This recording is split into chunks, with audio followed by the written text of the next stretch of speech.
Buenos días, aquí estamos nuevamente con ustedes. Gracias por estar con nosotros y por darnos seguimiento en nuestro canal. Ustedes son personas de investigación y hemos tenido en nuestro sorprendente mundo, un mundo que nos sorprende, un mundo cambiante, cambios en la política de los Estados Unidos. Últimamente, y a partir de la precampaña del actual presidente de los Estados Unidos, Donald Trump, él había prometido en sus discursos precampaña reconocer a Jerusalén como la capital de Israel. Algo que quizás muchos de nosotros considerábamos imposible que se hiciera porque siempre o generalmente los políticos prometen mucho y hacen poco. Pero la situación se fue ahora a lo concreto. Y apenas ayer el presidente Donald Trump reconoció públicamente a Jerusalén como la capital de Israel. Claro, lógicamente nosotros sabíamos que esto era como lanzar una bomba y esto resultó en una ola de protestas en el mundo árabe, en el mundo islámico.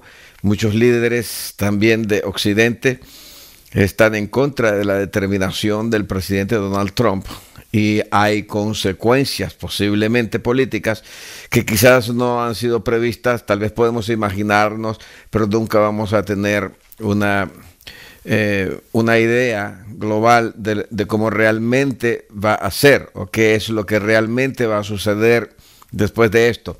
Si la embajada de los Estados Unidos llegara a moverse a la ciudad de Jerusalén, aún no lo han hecho, se está hablando ya de preparativos y como nosotros sabemos, Jerusalén e Israel es el centro de la profecía bíblica. Siendo el centro de la profecía bíblica, para nosotros los escatólogos es muy importante todos los fenómenos políticos, sociales, culturales, militares que están ocurriendo en el Medio Oriente. Y Medio Oriente actualmente es prácticamente un polvorín. Está lleno de armas a más no poder. Las compras de armamentísticas de las naciones alrededor de Israel son increíbles, inmensamente grandes. Compran miles de millones de dólares a los principales vendedores de armas del mundo, entre ellos Rusia, Estados Unidos, China, etcétera. Y lo que se puede venir quizás va a ser algo catastrófico. ¿Habrán consecuencias? Quizás sea la pregunta. Y acá dice, ¿cuáles son las consecuencias? Las consecuencias podemos quizás prever algunas, pero realmente no tenemos la capacidad de imaginarnos hasta dónde nos puede afectar. Lo cierto que en lo personal, mi forma de ver las cosas como se están yendo en el Medio Oriente es que las fichas del rompecabezas proféticos están cayendo poco a poco. Y han habido preguntas que me han hecho a mí. Me han dicho, bueno, pero ¿qué tiene que ver la embajada de los Estados Unidos o cómo se puede aplicar la profecía bíblica? Se puede aplicar de varias formas. Podríamos decir que este paso sería un factor de start o un factor que encendería y calentaría la política en los países orientales, en el Medio Oriente. Y después de la guerra de Siria, que fue ganada por Rusia y Bashar al-Assad, nosotros tenemos ahora que la situación en Israel puede ser un detonante para que ese calor bélico que se genera en el Medio Oriente no se apague. No es conveniente desde ningún punto de vista, las guerras no son buenas desde el punto de vista que nosotros querramos verla. Si las vemos desde un ángulo, de otro ángulo, las guerras siempre resultan ser nefastas. Pero esta es la realidad que nosotros tenemos ahora mismo en el Medio Oriente. Hay personas que incluso están hablando acerca de se preguntan, ¿qué es lo que viene? ¿Viene Armagedón o viene la guerra de Gog y Magog? Y al día de ayer alguien me preguntó a mí, ¿y usted qué es lo que cree? ¿Cree que se acerca la guerra de Gog y Magog? Y en todo esto siempre resultan preguntas. La aplicación, primero, respondo a la primera pregunta que hicieron, la aplicación respecto a este fenómeno político que ha ocurrido en el Medio Oriente apenas en este mes de diciembre, terminando el año 2017, es que la movida de la Embajada de los Estados Unidos o el reconocimiento público que el presidente Donald Trump haya hecho hace que la situación en el Medio Oriente se desestabilice. Se habla de que posiblemente el proceso de paz del cual el señor Trump dice que va a lanzar una última y final propuesta de paz entre los israelitas y palestinos, puede entrar en un proceso de estancamiento por las explosiones bélicas que pueden darse de parte del pueblo palestino hacia el pueblo de Israel. Puede haber un incremento de atentados, de coches bombas, de apuñalamientos por las calles, no sabemos. Así que el proceso de paz quizás se alejaría en ese sentido, pero también debemos de recordar lo que Jesús dijo. Dijo que el tiempo de los gentiles terminaría cuando Jerusalén sería hollada por los gentiles. Ser hollada, la ciudad no significa meramente ser pisoteada con las plantas de los pies de los gentiles, los no israelitas. Recordemos que el anticristo o la bestia es primeramente un imperio gentil, el último gran imperio gentil representado en Daniel capítulo 2 por la estatua de diferentes clases de materiales, empezando desde el oro hasta los pies de hierro con barro cocido, que representa alianzas humanas. Estamos en el tiempo de las alianzas humanas, donde múltiples organizaciones gubernamentales y privadas, entre ellas transnacionales incluso, tienen mucho que ver con esta última etapa del gobierno que nosotros estamos viviendo en nuestros días, en esta generación. Así que el entrar a Jerusalén de esta forma, el país más poderoso del mundo, un país que no es israelita, es gentil, y introducir su embajada como señal de reconocimiento pondría más cerca al último imperio de tomar el control en el futuro sobre la ciudad de Jerusalén, el lugar en pugna del Islam y del judaísmo. Escucha, entonces, sí tiene una aplicación. Ahora, si nosotros analizamos lo que dice Apocalipsis capítulo 11, versículo 2, cuando se habla respecto a un templo inexistente en el año 95, y nosotros sabemos ya que sí es en el año 95 por referencias históricas que Apocalipsis fue escrito, dice que Juan recibe una vara semejante a una caña de medir, versículo 1, y se le dice: mide el templo y los que adoran en él, pero el patio que está afuera no lo midas, porque ha sido entregado a los gentiles, es decir, a las naciones no israelitas, dentro de la ciudad de Jerusalén, es decir, dominio gentil dentro de Jerusalén. Y te da el tiempo en que los gentiles tendrán ese acceso a la ciudad de Jerusalén, y te dice que son 42 meses. Esos 42 meses es el tiempo que el último imperio gentil tomará el control sobre la ciudad de Jerusalén.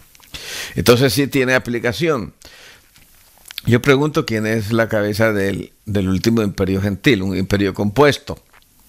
Lógicamente tiene que ser el más fuerte, el más grande, el más armado, el más capacitado militar y económicamente.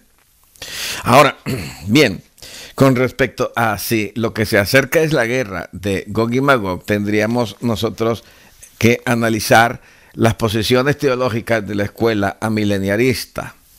Los amileniaristas no creen que Apocalipsis capítulo 20, que habla acerca de 1000 años literales de gobierno de Cristo sobre la tierra, sean literales. Es decir, ellos dicen, no se refiere a 1000 años literales, se refiere a un periodo indeterminado que empezó con la muerte de Cristo en la cruz del Calvario y su resurrección hasta el día de hoy. Es el momento en que Jesús tomó la batuta para gobernar, tanto aquí en la tierra como en el universo. El reino de Dios ya empezó, el reino de Dios es pasado, es presente y es futuro.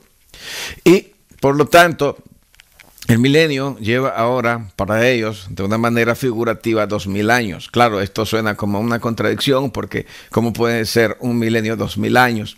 Sin embargo, ellos lo creen de esa forma y ellos dicen que al final del milenio Jesús vendrá por segunda vez. Yeshua, el Mesías, Jesús de Nazaret, vendrá por segunda vez a esta tierra. Y después de venir a esta tierra, viene el juicio final y el establecimiento de la eternidad. Entonces, no existe un análisis teológico similar al que hace el premileniarismo, que puede ser histórico o pretribulacional o mitribulacional. Y en este debate teológico, creo que si nosotros decimos que lo que viene es la guerra de Armagedón, tendríamos que darle la luz verde a la posición o a la escuela teológica del amileniarismo, porque el amileniarista dice que Jesús viene por segunda vez a establecer lo que es la eternidad. Y de acuerdo a Apocalipsis, lo que está en la antesala de la eternidad es la guerra de Gog y Magog, después que Satanás ha sido atado 1000 años. Tendríamos también que suponer que Satanás ya está atado, que Satanás no tiene más libertad de acción, que no puede atacar, que no puede funcionar, no puede poseer personas, ya no hay endemoniados en la tierra, no hay enfermos, y sucesivamente pensemos en todas las consecuencias que Satanás podría ocasionar en su campo de acción. Así que esto suena un poco contradictorio. Yo creo que lo que posiblemente estamos viendo es caer las últimas piezas del rompecabezas hacia lo que generaría la guerra de Armagedón. Recordemos que Armagedón está a 1000 años de distancia de la guerra de Gog y Magog. Y si nosotros analizamos algunas cosas que están en la Escritura, por ejemplo en Ezequiel, en el capítulo en Ezequiel te habla acerca de la guerra de Gog y Magog. Y entonces dice que Gog, príncipe de Magog, va a decir algunas cosas en su corazón y dirá: subiré contra una tierra que habita en paz, que habitan confiadamente, contra una tierra indefensa. Ezequiel 38:11. Sin muros, literalmente, es decir, un pueblo que vive totalmente en paz. Esa tierra es Israel, pero las condiciones mencionadas en Ezequiel capítulo 38, en esa escritura, no concuerda con el Israel moderno. Póngame por favor atención, porque Israel es un país que posee un ejército de 22 divisiones, armado con lo último de la tecnología bélica. Posee unas 200 bombas atómicas. En este momento yo le preguntaría a usted, ¿le suena a usted como que Israel actualmente es un país indefenso? ¿O le suena a usted como que Israel es un país que de verdad está viviendo en paz? Piense y medite. Si usted es realista dirá: no, Israel no vive en paz. Y no, tampoco, Israel no es un país indefenso. Israel sabe defenderse. Tiene, dicen, la mejor aviación del mundo. Ahora bien, si la guerra de Gog y Magog sucede en nuestros días, pueden pasar dos cosas. Primero, como ya lo dije, los amilenialistas tienen razón, número uno, y aunque han pasado 2000 años, ellos creen que tampoco va a haber un periodo de gran tribulación. Así que en ese sentido, no viene gran tribulación, no hay nada. ¿Por qué? Porque lo que viene es la guerra de Gog y Magog, de acuerdo a las personas que son amileniaristas y los que tienen una tendencia, una inclinación a esto. Incluso muchísimos premileniaristas de los que están predicando en diferentes lugares, iglesias, púlpitos y campañas, creen de esta forma. Si usted comprende las implicaciones, repito, de enseñar que Gog y Magog está por suceder, tendríamos entonces que dar la razón a los amileniaristas. Pero entonces, ¿dónde quedó la guerra de Armagedón previa, de acuerdo a Apocalipsis, previa a la guerra de Gog y Magog? Además implica que después de la resurrección de Jesús, Satanás fue atado y durante nuestra era ya estamos viviendo en el milenio del gobierno mesiánico, con asesinatos, con robos, con violaciones, con estafas, con homosexualismo, que son pecados que ahora son constitucionales en diferentes países, por injusticias al por mayor, desfalcos a los bancos, satanismo rampante, etcétera. Entonces yo pregunto, ¿qué clase de gobierno justo del Mesías es ese, o qué clase de gloria tenemos nosotros en este milenio? Yo no creo que sea el gobierno de Yeshua de Nazaret en la tierra. Recuerde que la guerra de Armagedón y la guerra de Gog y Magog están separadas por 1000 años de distancia. Si no, escudriñelo usted mismo. Armagedón cierra el último ciclo sabático o la 70ª semana de Daniel. Así que pensemos, porque realmente yo creo que estamos en tiempos finales. Estos son tiempos que Jesús en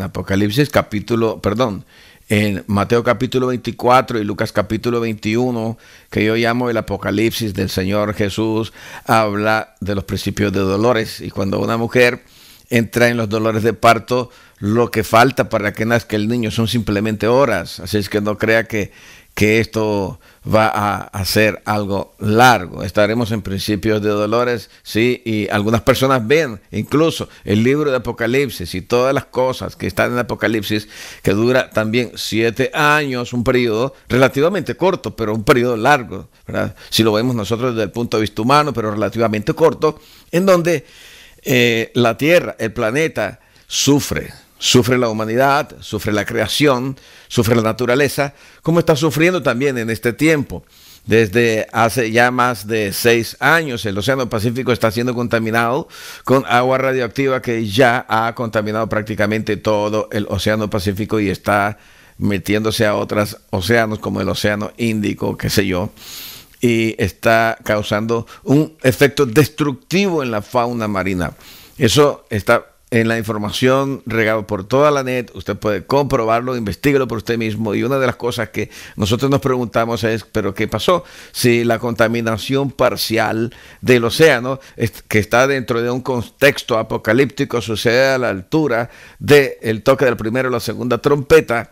Y cuando hablamos del toque de las trompetas, estamos hablando ya prácticamente de los juicios de Dios sobre la tierra.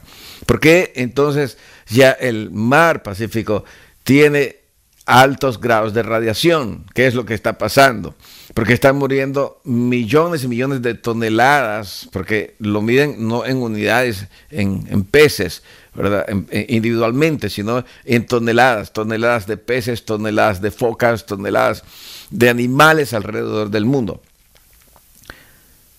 Todas estas señales que nosotros estamos viendo hoy a través de los medios de comunicación nos está diciendo que nosotros quizás hayamos entrado en la última etapa antes de la segunda venida del Mesías, Jesús de Nazaret.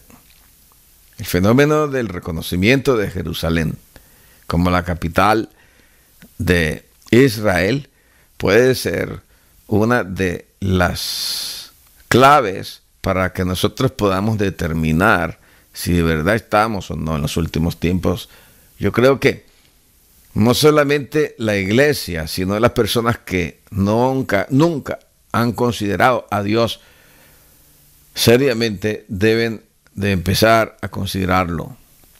Considérelo por su vida, considérelo por su alma, considérelo por sus hijos, por su familia, porque las cosas que están escritas en la Biblia, si están ocurriendo de esa forma, significan que todo lo que Jesús dijo fue cierto. Y si Él dijo que Él era la resurrección y la vida, y si Él dijo que el que esté muerto, si cree en mí, vivirá, no morirá eternamente.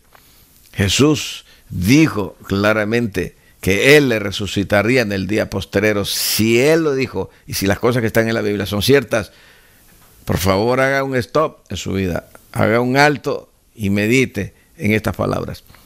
Estamos en los últimos tiempos y tenemos interés en que usted también forme parte del reino que será establecido en la tierra cuando Jesús aparezca desde la profundidad del espacio, más allá de las galaxias, con sus decenas de millares y millares de ángeles para luchar por la última batalla y tomar el control en el planeta Tierra, despojando a Satanás y a sus hordas engañadoras y echándolos fuera de este lugar. Usted puede formar parte de ese reino.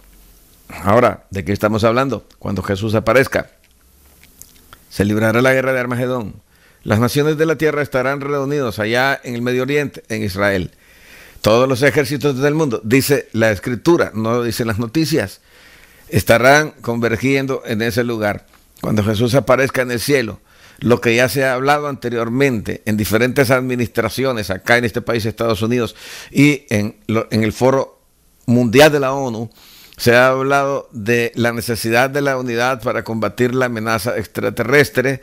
Se hará entonces quizás una realidad. Los ejércitos que se reunieron para combatir y para pelear por el poder del Medio Oriente, al ver a Jesús viniendo con poder y con gran gloria, en estruendo, como lo dice el apóstol Pedro, se unirán y guerrearán contra el Cordero, pero Apocalipsis dice, el Cordero los vencerá. Todas las armas que han hecho hoy, armas de láser, armas de plasma, armas de ultrasonido, todas esas tecnologías que los, entre comillas, alienígenas, que son demonios, han puesto en las manos del hombre, las han puesto con un doble propósito, con el propósito de que los hombres fortalezcan sus ejércitos. ¿Para qué? Para ser usados, aunque ellos quizás ahora mismo no lo saben, en la última guerra contra Jesús y sus ángeles.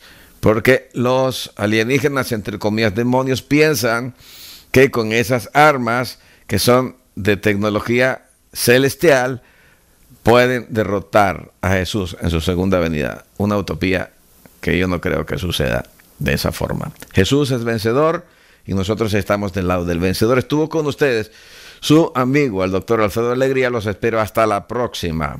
Seguimos analizando.